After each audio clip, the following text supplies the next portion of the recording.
Bienvenue dans le premier before de la reprise après le confinement. Demain, dimanche 14 juin 2020, le Real Madrid reçoit Eibar pour le compte de la 28e journée de la Liga. Ce match se déroulera au stade Alfredo Di Stefano à 18h30 GMT plus 1. Cette reprise s'est fait attendre, beaucoup attendre, et nous attaquerons directement avec l'état des joueurs. Saad Eitroya, bonjour. Comment se présentent les choses pour ce match et dans quel état sont les joueurs? Alors bonjour à tous. C'est le match de la reprise qu'on attend tous depuis un bon moment. Alors les joueurs, ils sont dans un excellent état physique. C'est ce qu'on a pu remarquer à travers les entraînements et les images que le club transmet à ses fans à travers les réseaux sociaux. Le préparateur physique, Monsieur Dugarry, a fait un excellent travail. Il a mis en point la majorité des joueurs. Alors ce qu'on peut noter, c'est la blessure de Nacho et aussi la blessure de Luka Jovic. Et on peut noter aussi ce matin la blessure de Lucas Vazquez. Lucas Vazquez vient enrichir l'infirmerie du Real Madrid.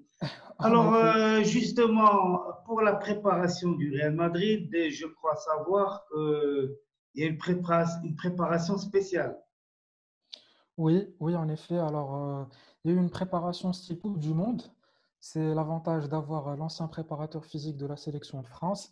Alors, les joueurs, ils ont effectué des entraînements physiques et des entraînements avec le ballon. Il y a eu aussi des matchs organisés entre les joueurs. Très bien. Alors, Zinedine Zidane vient de donner sa conférence de presse. Quels sont les messages délivrés dans cette conférence? Oui, alors dans un premier temps, Zinedine Zidane, de par sa classe, il a d'abord exprimé son soutien à tous ceux qui ont perdu quelqu'un lors de cette période à cause du Covid. Il a eu aussi une pensée pour toutes les personnes qui étaient engagées dans la bataille contre le Covid aussi, que ce soit les médecins, les infirmiers et tout. Donc ça, c'était un petit geste au départ. Bon, il a parlé du changement de terrain. Il a assuré que, certes, les joueurs jouent au Santiago Bernabéu une fois par semaine ou une fois toutes les 2 semaines, mais ils s'entraînent régulièrement sur le stade Di Stefano. Donc, ils y sont habitués. Pour lui, ça ne sera pas un problème. Alors, il s'est félicité du retour d'Asensio et Hazard. Il a dit que les deux joueurs sont disponibles et qu'ils sont dans une excellente forme physique et qu'ils seront disponibles pour la nouvelle étape du club. Il a aussi parlé des 5 changements et comme quoi ça ne va pas mettre en avantage certains joueurs par rapport à d'autres et qu'il a confiance totale en son effectif. Alors, il a parlé aussi des blessés. Il a annoncé comme quoi Lucas Vazquez ne sera pas disponible pour ce match. Il a parlé aussi de la reprise de la Liga. Il a explicitement dit que les 11 derniers matchs sont 11 finales et qu'avec les joueurs, il est très motivé à tout donner pour remporter ce titre. C'est un titre qui lui tient à cœur et il a reparlé de la Liga. Il a dit que, comme il a mentionné en début de saison, c'est le titre objectif pour lui à titre personnel, en rappelant que le Real Madrid dispute à 100% tous les titres possibles. Alors, une petite parenthèse aussi, Zinedine Zidane, il a parlé du fait qu'il a eu 200 matchs avec le Real Madrid en tant qu'entraîneur et qu'il aurait souhaité disputer ce 200e match avec un public. Or, ça ne sera pas le cas dans les circonstances actuelles. Alors, Saad Eitroya, quels sont les heureux élus et qui fait partie de la liste des convoqués pour demain? Alors, en ce qui concerne les circonstances actuelles du Covid, donc le championnat espagnol, la Liga et ainsi que la Fédération espagnole de football, elle a décidé de laisser à l'ensemble des entraîneurs leur effectif au complet, donc il n'y aura pas de restriction avec l'addition de 2 changements possibles. Donc en ce qui concerne le Real Madrid, tous les joueurs sont convoqués sauf les 4 blessés. Alors on a Nacho Fernandez en début de semaine qui a eu une petite lésion musculaire. On a aussi Luka Jovic qui s'est blessé chez lui en revenant de Belgrade. On a Mariano Diaz qui s'est blessé aux entraînements, mais il n'y a pas eu de communication dessus. Zidane vient de confirmer aujourd'hui sur sa liste. Et en dernier, Lucas Vazquez qui s'est blessé ce matin et qui n'a pas pris part aux entraînements. Très bien. Alors, l'adversaire du jour, c'est Eibar. Alors, qu'est-ce qu'il en est de cette équipe-là? Alors Eibar, bien sûr, c'est une équipe qui affiche les pires statistiques concernant le championnat espagnol Cette saison, ils ont perdu beaucoup de matchs à l'extérieur, ils ont perdu beaucoup de points et ils ont beaucoup de mal à marquer lorsqu'ils ne sont pas chez eux. Donc ça concerne leurs chiffres avant le Covid. Après le Covid, on a vu des surprises hier. Valence qui a été accroché par Granade. Donc euh, et Granade aussi, pour Getafe aussi qui joue pour la Champions League qui a été accroché. Donc, domicile à l'extérieur, même pour la reprise de la Liga, ça ne veut pas dire grand-chose. Il faut être prêt, il faut être motivé. Eibar, ça joue pour le maintien.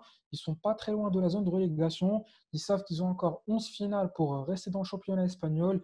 Et comme on sait, pour les petites équipes, le Real Madrid, c'est le match de l'année. Donc, les chiffres, ils sont là, certes, mais il faut garder sa concentration et se donner à 100%. Comme d'habitude, Eibar sera une équipe très, très accrocheuse. Alors, donne-moi le 11 que tu souhaiterais voir aligné demain.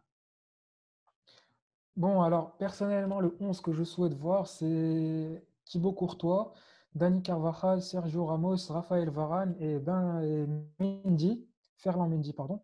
Mais je pense que ça sera Marcelo. Donc, à titre personnel, je préfère avoir Mendy, mais demain, je pense que ça sera Marcelo au vu des entraînements. Pour le milieu de terrain, Casemiro en sentinelle. Je pense qu'il y aura Toni Kroos pour l'organisation du jeu. Je pense qu'il ira pour un 4-4-2. Donc, je vois Valverde pour l'apport physique et la charge de contact dans le milieu de terrain. Et en tant que quatrième milieu de terrain, je vois bien Luka Modric pour apporter sa petite touche magique ainsi que sa vision de jeu et sa création. Pour le duo d'attaque, donc personnellement, bon, on sait que Karim Benzema, c'est un titulaire indiscutable. Prendre le risque avec Eden Hazard et Marco Asensio, je ne le pense pas. Je pense qu'il ira doucement avec eux. Ils auront des minutes pour le match de demain et après, bon, ils seront titulaires tous les deux.